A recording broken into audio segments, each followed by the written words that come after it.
All right, and we're recording and ready to go. Hi, good afternoon, everyone. My name is Melisa Torres, and I just wanted to tell you just a little bit about myself.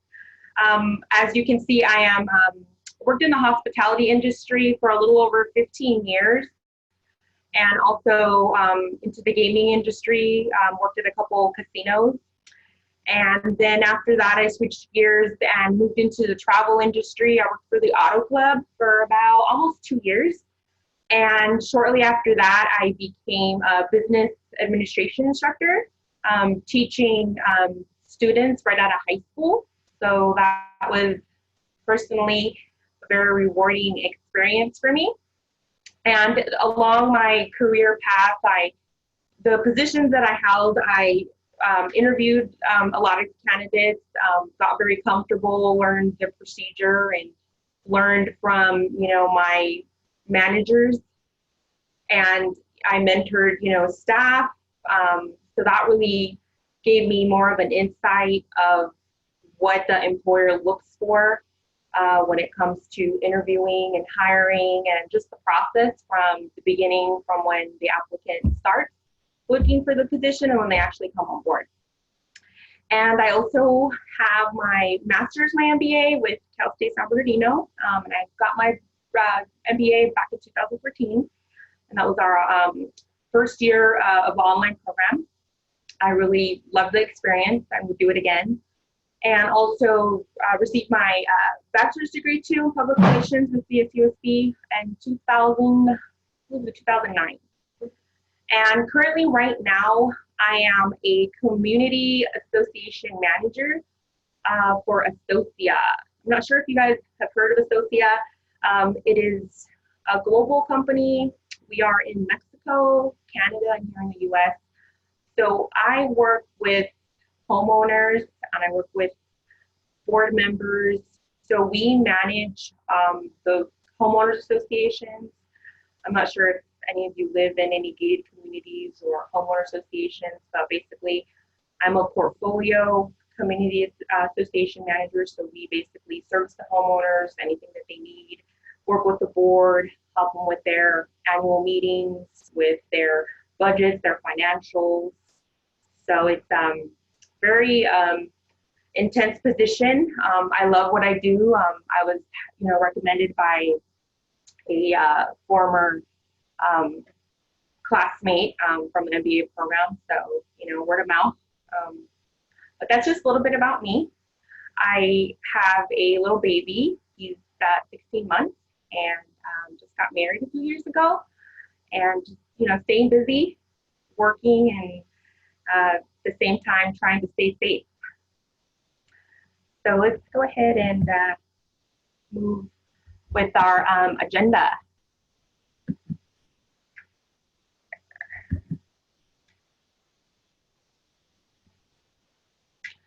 So our presentation today is going to be a little engaging. So we're going to get involved and ask you guys questions, get your feedback, and give you an opportunity to participate in a very exciting exercise. And then after that, we're just going to do a short little quiz, just test your knowledge in what we went over, and just a final summary. Okay, so I know a lot of you, know what a resume is, but the main aspect of a resume is your chance to sell yourself, to market yourself to the employer, to get that interview. That's what our goal is when we are creating a resume. A resume should include highlights of your position, of your current position or a past position. It should include achievements, awards, accomplishments. And basically a resume tells the employer who you really are, what you're all about. Also, a cover letter is something that you would put in front, obviously, and that you can kind of elaborate a little bit more than what's on your resume. And that's usually tailored to that specific position that you're applying for. And a well-written resume will give you results.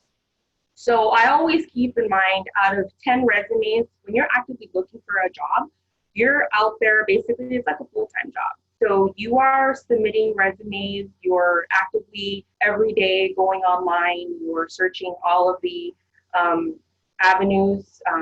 Usually the ones I know are Indeed and, other, you can go to the direct websites for the employer. So out of 10 resumes, you should at least be getting 1 to 2 responses. And if you're not, maybe your resume probably isn't working for you, and maybe it's time to kind of, revisit it and see what you can do to improve your resume. We always need to be updating it. And down here at the bottom, there's a quote that I actually ran into that I found very interesting for me, was 98% of job seekers are eliminated at the initial resume screening, and only the top 2 candidates make it to the interview.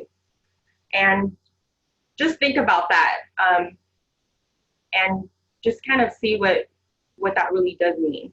So this kind of just reiterates the importance of a well-written resume.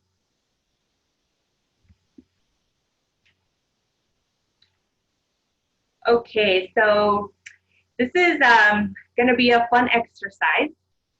What we're going to do is we are going to show an example of a resume.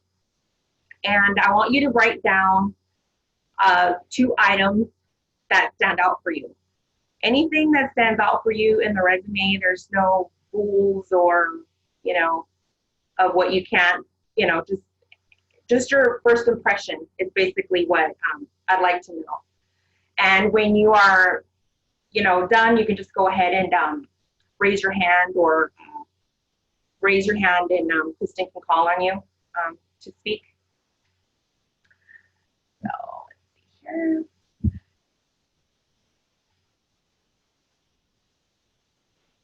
So can you guys see my screen? You can? Okay, good. So this is an example of a resume that was given to me. There was a person that he was a student that I worked with and needed help with his resume. He was actively job searching. So I said, sure, go ahead and give me your resume. And this is the first draft that, was provided. So I just want you guys to take a look at it and tell me what you think, okay? So let me go ahead and scroll down. And it's like the basic stuff, career objectives usually are up at the top, right? Work experience. And usually skills is very common, right? Section in a resume. And then there's strengths and hobbies. And it's just 1 page. And then on the bottom, it has references. And as you see, for privacy, I changed the information there. And this part here, I've never seen before, the declaration part. So that was new to me. Okay, so not sure what really that means, but just wanted to show that part as well. Okay. We have a couple people that commented on the picture that's attached to it. Would you say that making sure that you either list a professional picture or no picture would be better? That's something we're going to go over. Okay. So basically this exercise is just for you to kind of provide feedback, just like the picture. That's a great question. Any comments? Anyone else? There was a couple of them said that the career objective was very unspecific as well. Yeah, it doesn't seem like it's tailored to a specific field, a specific position. It's just very broad. It seems like it's a resume that's just given to every single employer. It doesn't matter what kind of job you're applying for. Mm-hmm. That's how I would take the career objective part. And then we had one more that was the grammatical errors. And I know for myself, when I'm reviewing resumes, that's something I'm like, after like 2 or 3, I'm like, no, thank you. I'm not watching those anymore. Yeah, so let's go down a little bit. Okay.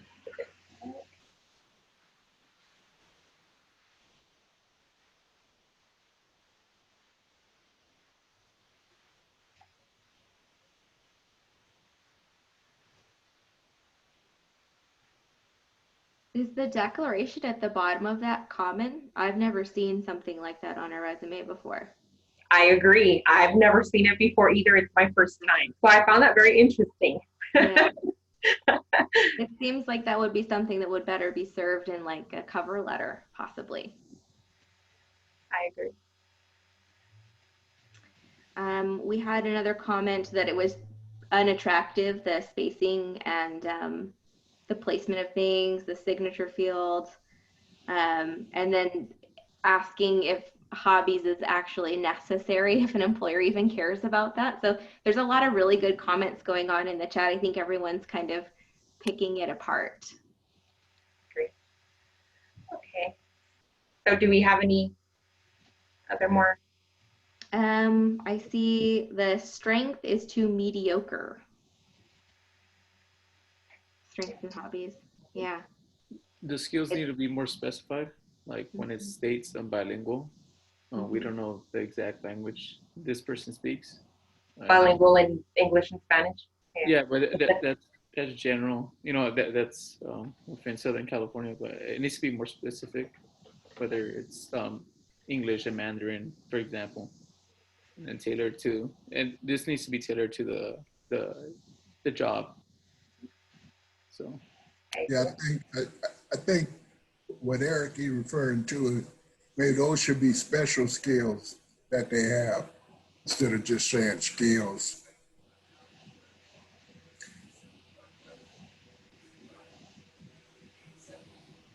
All these are all good points.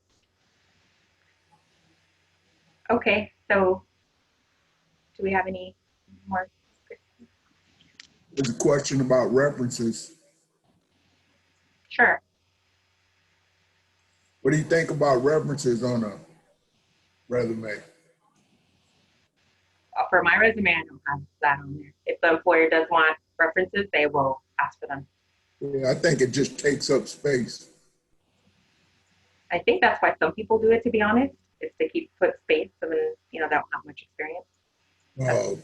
I'm assuming that's probably the common reason why that's usually included. But it's not required, it really isn't. So I have a question. Sure. Sorry, go ahead. Yeah, I just wanted to know, what do you suggest an ideal length for resume be? Would you suggest like keep it 1 page or carry it over to 2 pages if you have to? Well, we're gonna go over that, but to answer your question now, it all depends on your job experience. So if you're more entry level, I would say a 1 page is appropriate. If you're more like mid-level, it'd be 2 pages. Yes. Like for me, I have 2 pages, and I've seen 3 pages. And this was a professor that taught at UCR. He was working on his PhD. He was in an internship and was currently, he was an instructor there, active full-time instructor, aside from a student, in obtaining his PhD. So, yeah. Okay. All right. Thank you. Oh, you're welcome. Is it okay, Kristen, to move to the next? Yeah, I actually have a follow-up question for that one. I remember taking a resume workshop at the college, obviously campus, and I was told that the resume should only be 1 page. It was like literally a follow-up question that I had. No matter what you have, experiences tailored to the job you're applying for. How accurate is that? Because my experiences or anything that you put on the resume would never fit on 1 page. And then people usually say that, oh, it has to be 1 page. And even if you have more experiences in terms of what job you're applying for, just tailor it to that. Yeah, and that's something that everyone has different opinions on. There is a lot of professional resume writers out there. Okay, I personally hired one after I graduated the MBA program because I felt at that point I was ready to step it up and, move up into my current field, and she did 2 pages. So, and I've never personally had any issues with 2 pages. I've never had one employer say anything, or but at the end of the presentation, you'll feel a lot more confident. You'll have a lot of your questions answered, and you'll kind of understand what employers are and aren't, looking for in resumes. Okay. So this is just to this is just to give you like a general overview of some resumes out there. For sure. Okay, cool. Thank you. You're welcome. I think we're good to go. I think we should continue because all these questions I'm sure you will be answering in your presentation. Yes. Okay. So thank you for everyone who participated. So now is where we're going to go in, more specific, more in detail about the resume basics. And if you have any questions in between, feel free to ask. I'm just going to touch them briefly. At the end of the presentation, there is some handouts that are going to be provided. So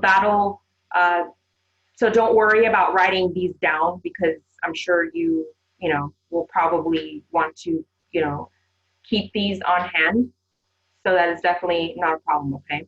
So I'm gonna give you really good information after you guys can use and keep. So for the first resume basics, just your general information, include your contact information on the header. Of course, always want to, put that on the top of your resume. That needs to stand out, that needs to pop. Avoiding additional pictures, symbols, and logos. You guys saw a perfect example. We don't want to give the employer any reason to not consider you of, being a candidate before you, go in for that interview. Also, avoid abbreviations.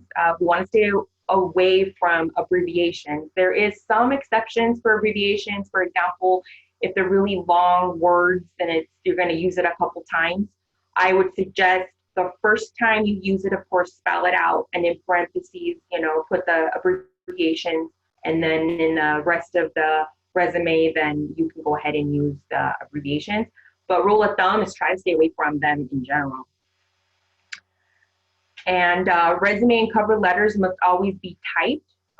Believe it or not, some of the students that I've taught in one of our business administration classes, they didn't have one, and they would not type it out. Also, add education at the top is important if you have minimal experience, work experience. So highlight your education.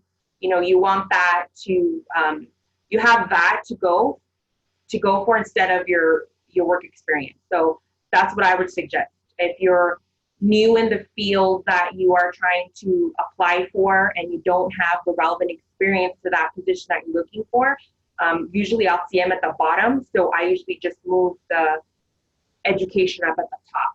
And, if you have 1 or 2 positions similar to what you're applying, then it's appropriate to put that. But I always recommend to put the education up at the top.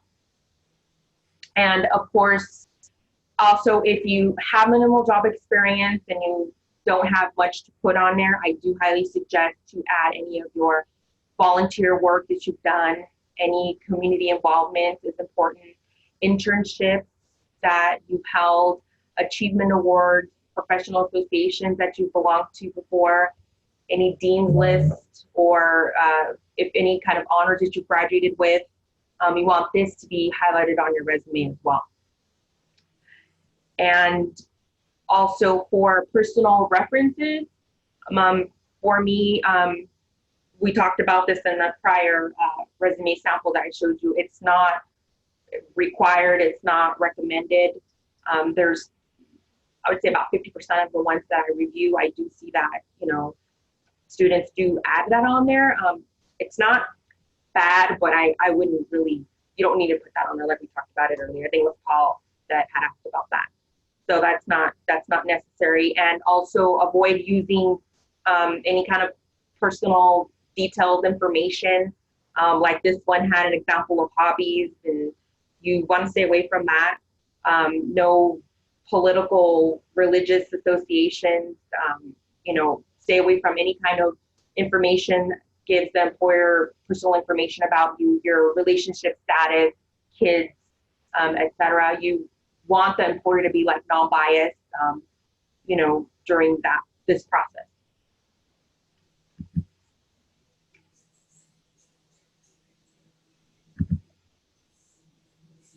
I'm sorry, I thought that the resume was loading.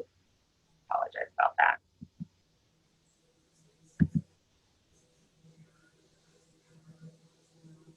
So I'll leave those on the screen for just a little bit. It's basically what I just touched over. Do you guys have any questions on this slide so far?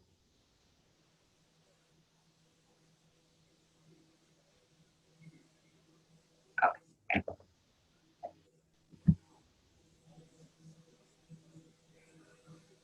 Okay, so the next point, it is okay to use font on headings and also use resume paper. I'm not sure if any of you have some resume paper there at home.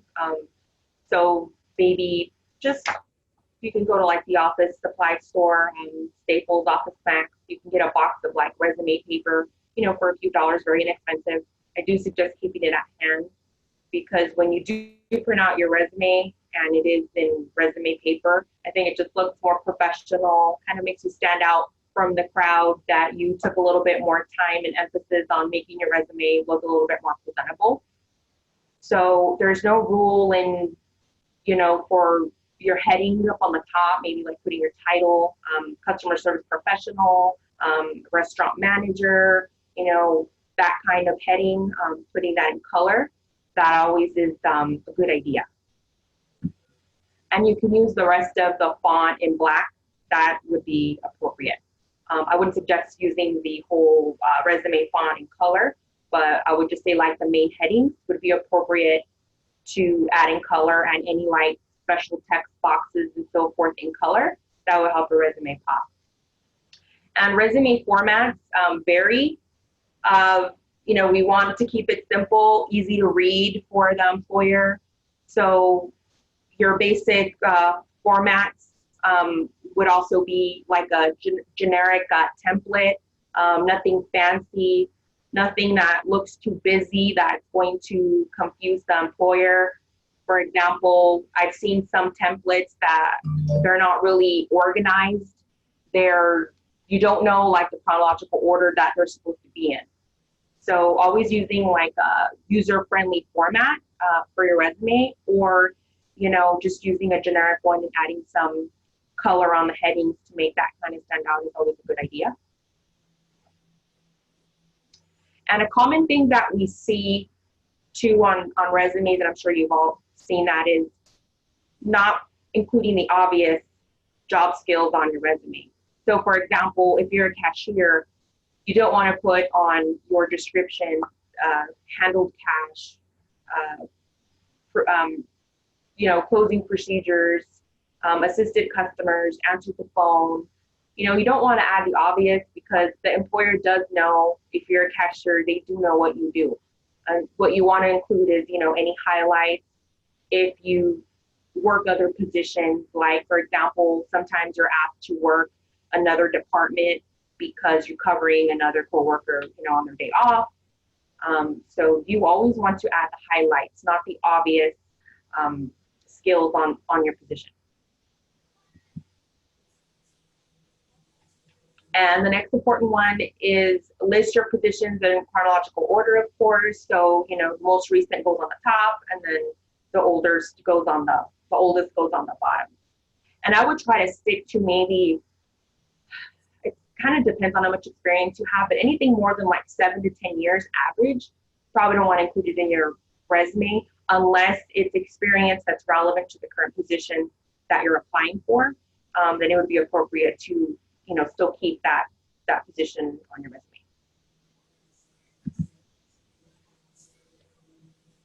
And resume length, you guys asked me about it. The young lady asked me about it. So, you know, everyone has their opinions and insights on resume length, and I'm always go by your experience. That would determine the length of your resume.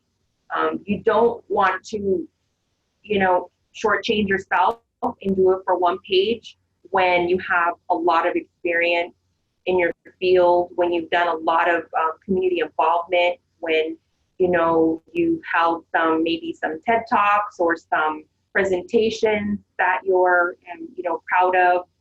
You don't want to shortchange yourself. So I always recommend doing 2 pages is usually the standard average that I see. I would say like maybe 80-90% of, you know, resumes I come across are usually 2 pages. So it's more like a personal choice, I would say. So, you know, that's totally up to you.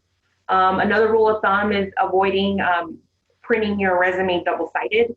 It's just not as presentable, I would say, versus it being single-sided. Sometimes they may not be able to see the writing very well if it's double-sided, if they turn it around. So that's just something to kind of keep in mind.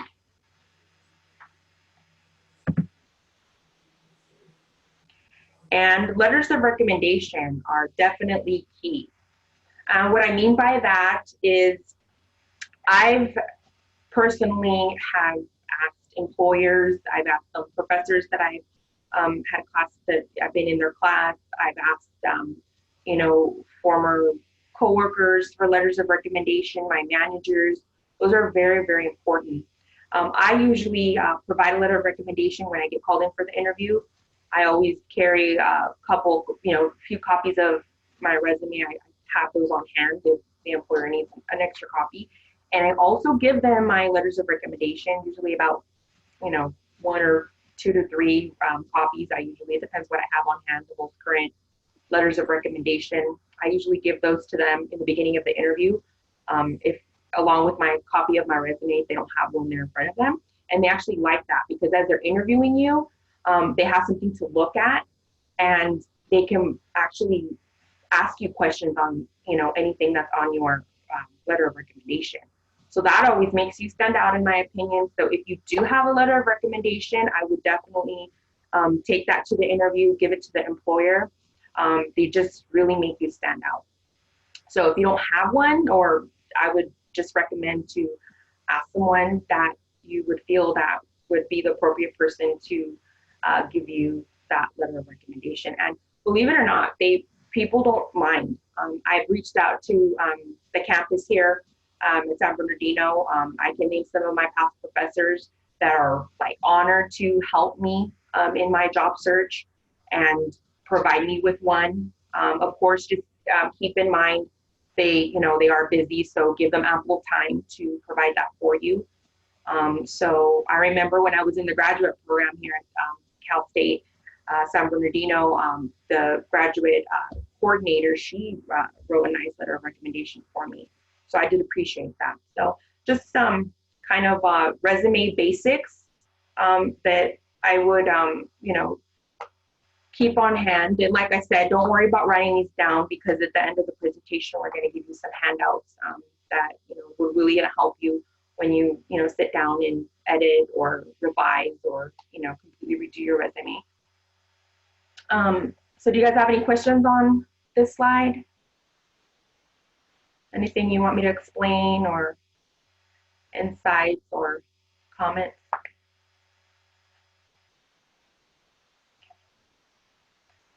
So are you guys ready now for a quiz? Okay, so don't worry, it's not going to be hard. I just want to test your knowledge and see, what is, what you're grasping. If you have any questions on that, feel free to ask. There's no such thing as the wrong answer, okay? It's not that type of quiz. Okay. So, what is the standard font name and font size on a resume? So, the first one can, I believe they have the mics unmuted. I told him in the chat to feel free to speak up. So, I'm not going to answer these because I could probably pass it.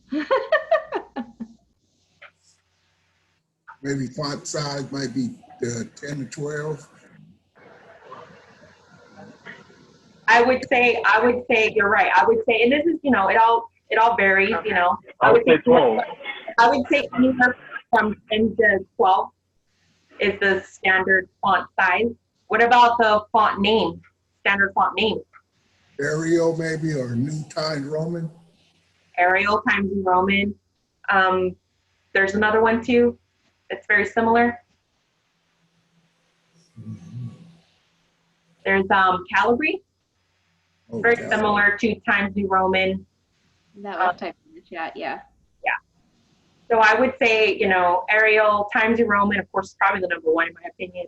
Thought we grew up in school, they always said Times New Roman. And then as it started going, you know, into college and their grad program, we started using, you know, the fancier fonts. But, you know, in a resume, I would suggest maybe Times New Roman, Arial, and the Calibri. I believe I'm pronouncing it right. So that would be for the first one. What about the second one? Name 2 items that should be included in your contact information. So remember, your contact information goes at the top of your resume, of course. What are 2 items that your should... email and your phone number? Let me ask you about your email. I'm not sure who... That was me, Judy. Judy, okay. Judy, so what about your email? It should be a professional email, not a like a personal, crazy out there email. Can you give me an example of a not so professional email address? bluefairy@yahoo.com. Why though? Why? Tell me why. Because it doesn't make it look professional to somebody that's looking at somebody's resume. It doesn't make it seem like it's a serious person, you know, trying to apply for that job.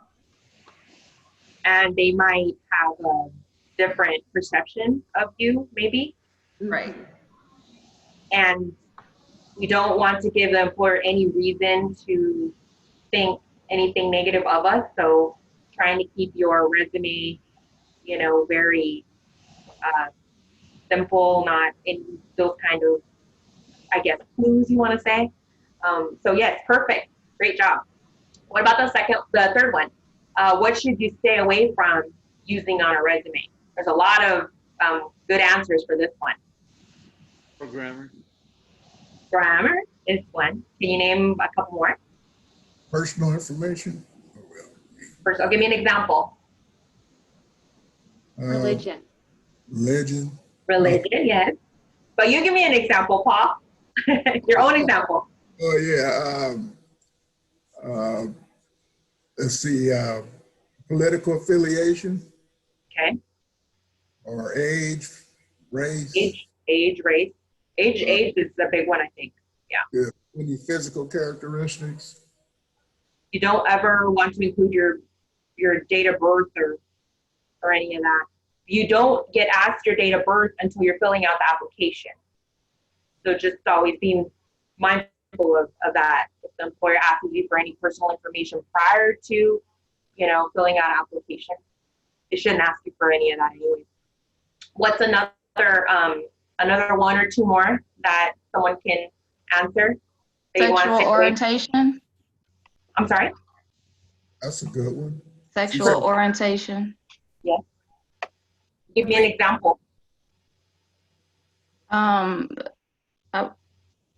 wouldn't say if I was I wouldn't say if I was heterosexual or anything. I wouldn't say anything like that. Putting your picture? Yeah. Like, what did you think about the resume that you saw with the picture?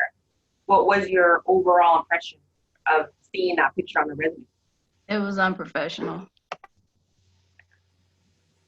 So when you look at the person, you know, they were like in a car, you know, and then their posture, their position, you know, wasn't, you know, usually they say stand up straight when it comes to your posture, but you're in a car and you seem kind of like he was low or something.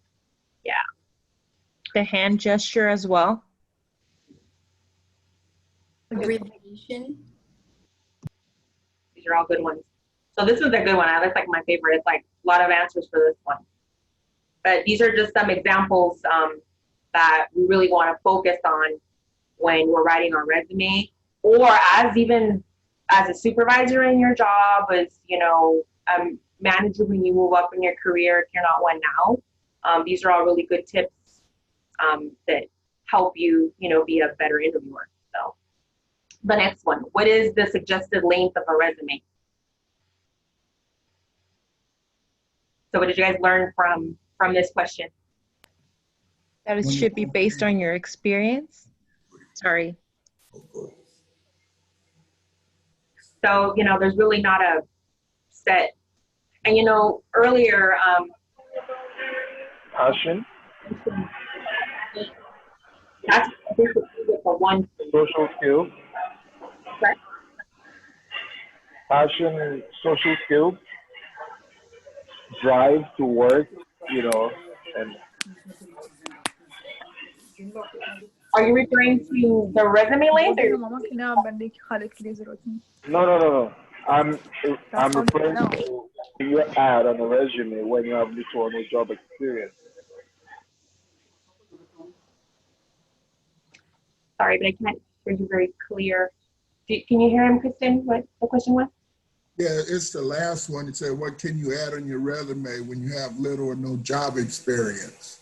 Oh, That's what he was answering. Oh, I'm sorry.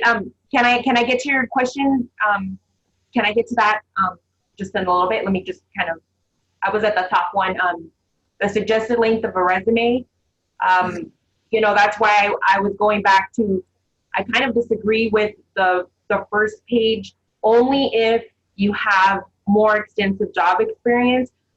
I personally feel that you're just taken away from, you work so hard to get where you're at.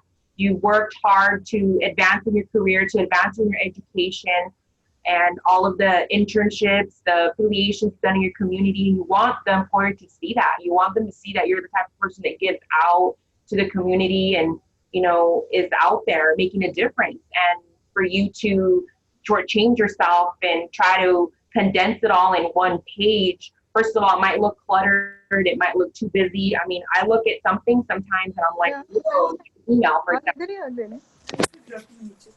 It's like super long and I just don't even want to read it. I'll put it to the side.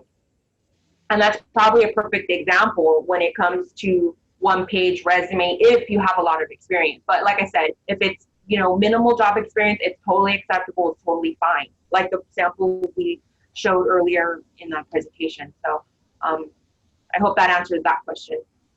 And then the last one, what can you add on a resume when you have little or no job experience? And the gentleman that just answered that, he said any affiliations. I didn't hear which type though. Maybe like I said passion, social skills. Can you give me an example? Like what? Okay, so you could say something about how well you've worked with people in the past, or say how well you've worked, when you were in a group setting in your class for a class project, or how you've learned, when you had to take on a class project or something like that, and how passionate you are about the job, and how much you're willing to learn and you're teachable. That's all like personality trait skills and like social skills and excitement that you could commit onto your resume and show how you might be the right candidate for the job. Yeah, so I would, something like that, experience in projects that you worked in class, usually like for a thesis project in the, graduate program, there is some more extensive, projects that you will have to do, or I'm not sure if some of you have done. So I would put something like maybe at the end of the bottom of your resume, I would put like a projects, like a heading. And then I would maybe list one or two of your main projects that were very extensive, that you're very proud of, that you know, there's a lot of case studies that, you know, we have to do sometimes for our thesis. I mean, there's a variety of kind of thesis projects we can do, but that's a good example. Any kind of projects, they don't have to be, you know, any outside affiliations. They can be within the classroom. They can be within the school. You know, I know when we were working at our thesis program, we were focusing on at the main campus in San Bernardino. We were trying to see if the speed bumps were working with like a local company, an energy company there in San Bernardino, to see if the local speed bumps would provide energy for the lights in the parking structures. So that was a very extensive, lots of research, focus groups. So that's an example. I agree. Anybody else have any other items that they feel that they could include in a resume when you don't have much job experience? I got one. Okay. If you're a part of maybe an association or a committee or a nonprofit group, you know, you could include the contributions that you made to those organizations. What are some common ones? Like a Boys and Girls Club. Okay, very common. Or, you know, yeah, that's a common one. Or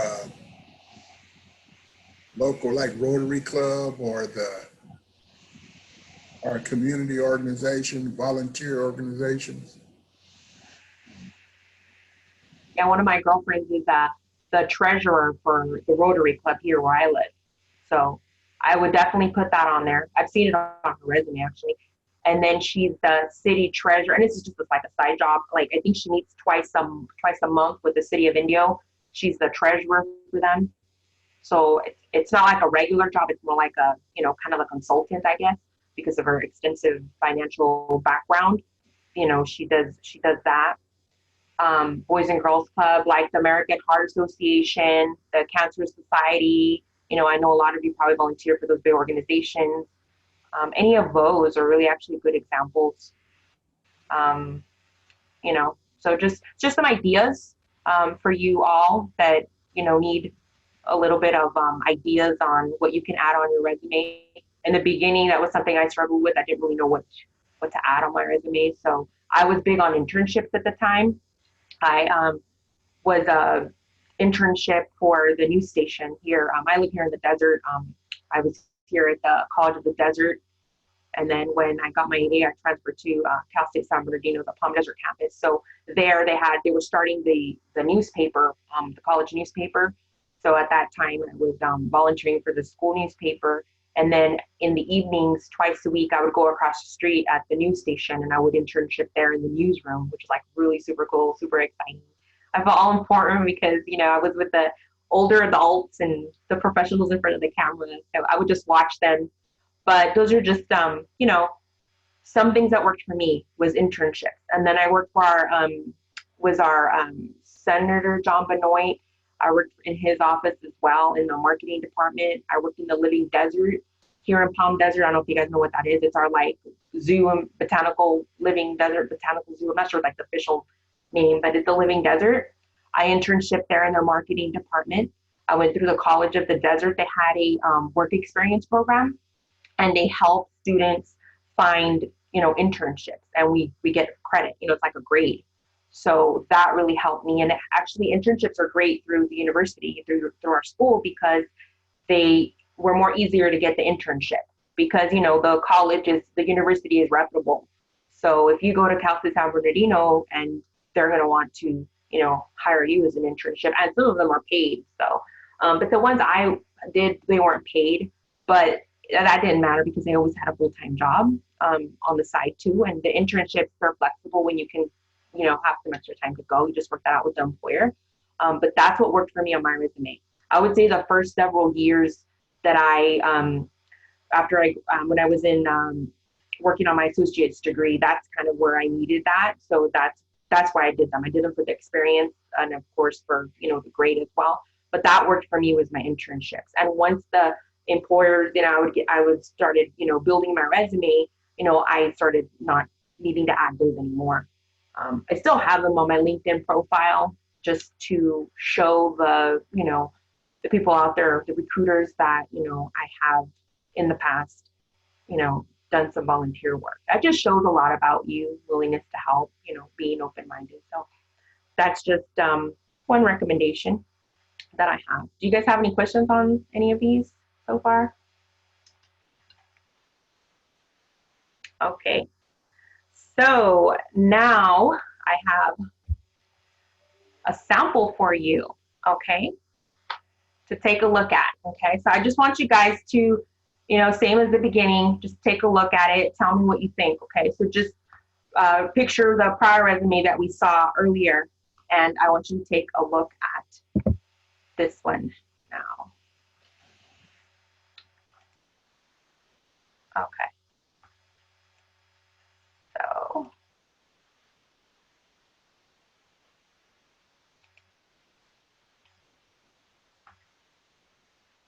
okay, so can you guys see that pretty good? Okay, so this is one resume sample that I worked with a person on. This wasn't a student that I worked with, but this was one of my coworkers that I worked with, and you know, she really was struggling to find a job and kind of wanted to leave the field and, you know, ask for my help. So this is what I came up with, but I was trying to find actually her before resume, and I guess I didn't save it, but this is an example of a nice, I would say, professional resume. As you see, it's 2 pages here. So the top, I always just keep it kind of simple. I always, you know, just put your first, last name, middle if you have one. And I don't necessarily put your address because, you know, for security reasons, you don't really need it. I always just put the city. I put my phone number, of course, and I put my email. And then here, when I talked about headings, this is what I mean right here. You know, using some font, some color. And as you see, all of the headings, they're all, you know, in color. And the rest of the resume is in black. And it looks, you know, it looks professional. So has anyone ever seen a similar sample with color like this before? So at the top under the title, you know, this is all like in your field. What you know, I know all of you have different career paths, but whatever your job title is that you're searching for or have the most experience in, I would put at the top, okay? And then any other keywords that reflect in the current position that you're doing or skills that you have, I would put, you know, a little bit under. Or you can actually get these and maybe put them in like a text box here at the end, like in bullets. You know, you can put that, you don't necessarily have to put it up on the top. I mean, there's different formats. And this is just a summary, you know, it's always important to include in there, a summary of yourself. And then any highlights, any kind of results, numbers, you always want to include. I mean, it helps. And, you know, your education, I mentioned earlier, I would put at the top if you don't have much job experience in that specific field that you're applying for. So in this case, this person has their education first. Any licenses, any certificates is also acceptable as well. So if you don't have licenses, certificates, you can just put your education. That's totally acceptable. And for professional experience, you know, you put that in chronological order. So what I talked about earlier, here is a description of the current job, okay? So I would stay away from the obvious. For example, this person did insurance services, you know, and it kind of goes more in depth of the kind of insurances that they sold. You know, they were obviously like a top producer. So I would put a summary of your current job here. And then at the bottom, I would do your highlights. And this is where I usually put like results, you know, numbers. Like if you're a top salesperson, by how much did you meet your quota, when, compared to 2 years ago to now, giving percentages is always, important. And as you see here, in and out, that's more, kind of self-explanatory. But do you see the examples here, the description? It's a little, I would say not so common. She looks like she added a little bit of more time and thought, and really thought about what you do. Because, working in and out, you just don't do the standard things. There's other things that you do too. Like this one was you train staff, cross-selling. So those are just some examples. And then here, this is a highlight, numbers, percentages, any kind of awards, employee of the year, anything like that, I would include here on your highlights. I've seen some resumes are kind of like bullets. They're kind of different, like symbols and formats. That's, you can always do that. Just try not to make it so, too fancy. And here's, private tutor, and just a general description, and then your skills. Actually, your skills goes to the next page. I didn't mean to have 3 pages, by the way. It should be 2 pages. I can always fix that, but just fixing the margins. But the skills, usually you can put at the top or the bottom. There's really not a set rule on that as well.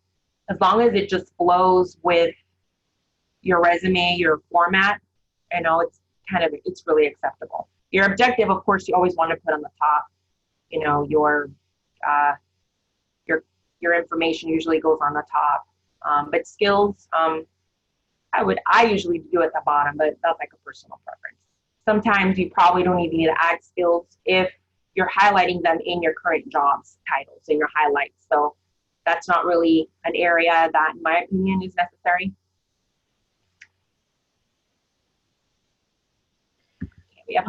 All right, so we have about 7 minutes left. And so I think Melissa's close to the end. So I think we have a few minutes left for questions after her summary.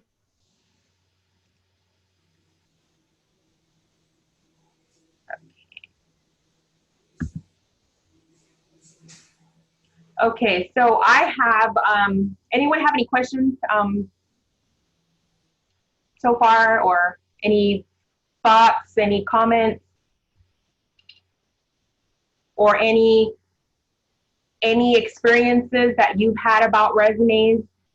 For example, if one that's worked for you, one that hasn't, any kind of experience you've had, you might want to share with everybody else. I have a comment. So I review resumes pretty much every day, and there is no one right formula, it seems.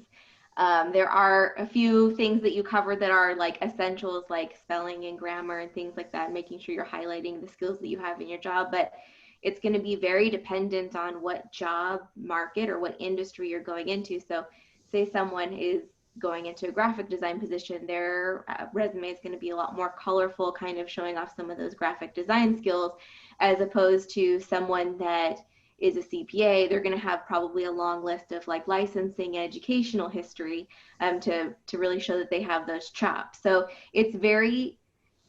there's no one right answer to having the perfect resume. It's very dependent on the job that you're going for and the industry that you're going for. As Melissa said at the very beginning, if you haven't gotten a job offer, obviously there probably is something wrong with your resume, and you can always improve it. You can always make it better. You can always ask for second opinion. If you know someone that does it for a living, or someone that has, done interviewing or resume review or anything like that, ask a question, right? Hey, can you take a look at this for me? And if it's still not working for you, you could look into hiring a professional resume writer, because usually they're a professional because they're getting people hired. For me, it was the best decision I ever did, was hiring a resume writer. She worked with me with payments, but first, I started off with my resume, and then after she helped me with my resume, I waited a couple weeks, and then she worked on my LinkedIn profile for me. So there's a lot of resume writers out there. the way I found her was going on LinkedIn, and I just read, I saw her profile. I liked the recommendations, the comments that all of her followers were saying about her. And I don't know, just like when I talked to her on the phone, she actually called me. She didn't email me like the rest of them. She called me, a personal call, introduced herself. I just instantly, I felt that genuine connection. So for me, it's an investment in my career. You know, it's not very expensive. I believe a reasonable one shouldn't be more than 200. You know, that's just my opinion. It just depends on how much work. If they need to do it from scratch, they usually need your resume to see how much work, and that's what they give you the prices on. But before we conclude for today, I wanted to let you know that Kristen is going to share 2 handouts for you. So the first one is going to be the resume basics. They kind of go more in depth. Okay, so basically, I would suggest keeping these at hand. So when you are ready to sit down and write your resume or review it or update it, I would keep these on hand, you know, take a look at them, use this as a guide, or, you know, pass them on to someone that can use them. But I just wanted to leave you with this, and then also wanted to give you a copy of the resume here. That way you have a visual, can't get the page, I'm sorry to go up, but you know, I want to give you a copy of that. So, and I also wanted just to briefly, don't seem like it. How many of you have a LinkedIn profile? If you don't, you should. So you should include that on your resume also? Yes, that's something I always put at the top. Yeah. Put it on the top. Like I would say, you know, you got your address, not your address, your city, your, you know, your email and your phone number. And then I have my link. So it's the direct link to your profile.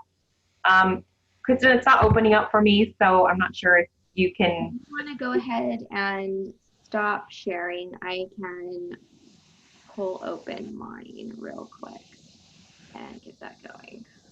So I also want to remind everyone that we do have someone here on campus that will help you with your resume. So Pamela Abel is there to help you get started. So it may not be the right answer, but it's a free consultant instead of paying someone at the beginning. It's something that you're paying for with your student fees.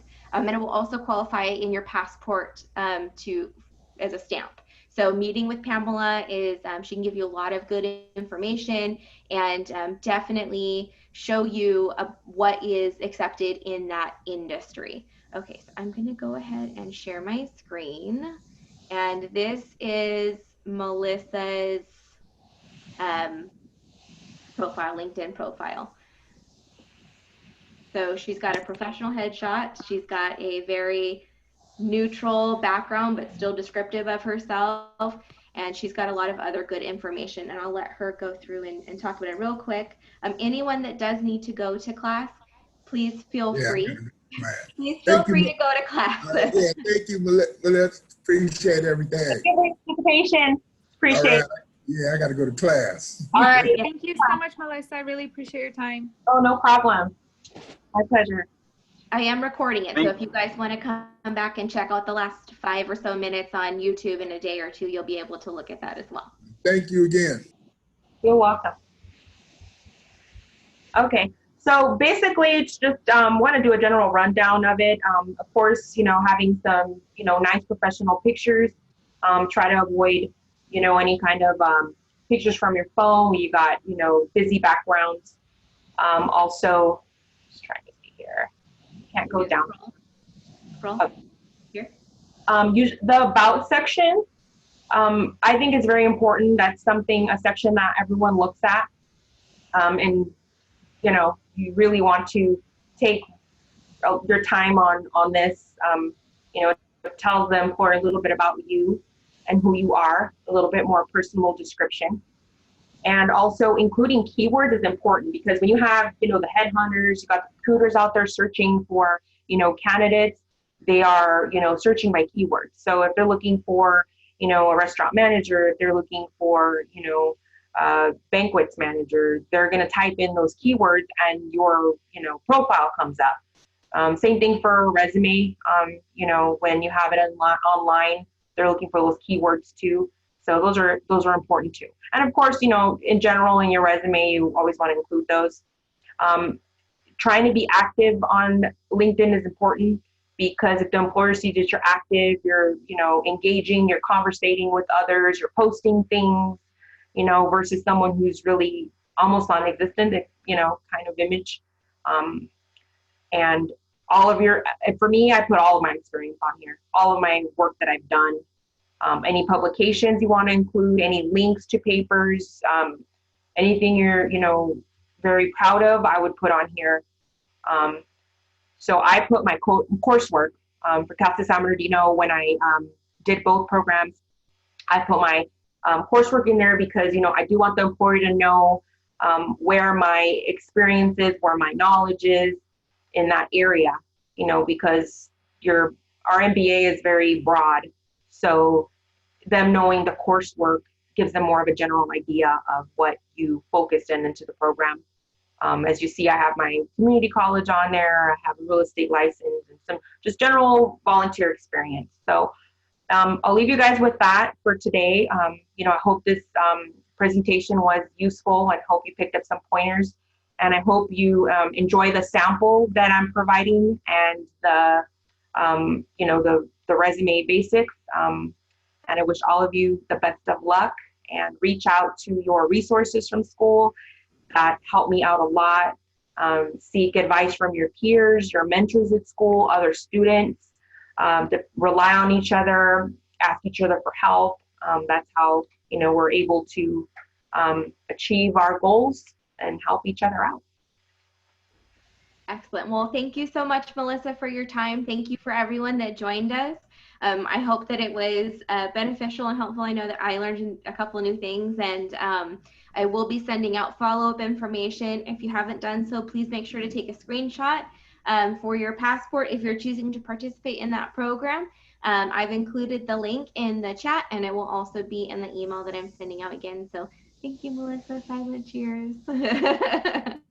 Everyone have a great day, and enjoy your almost weekend.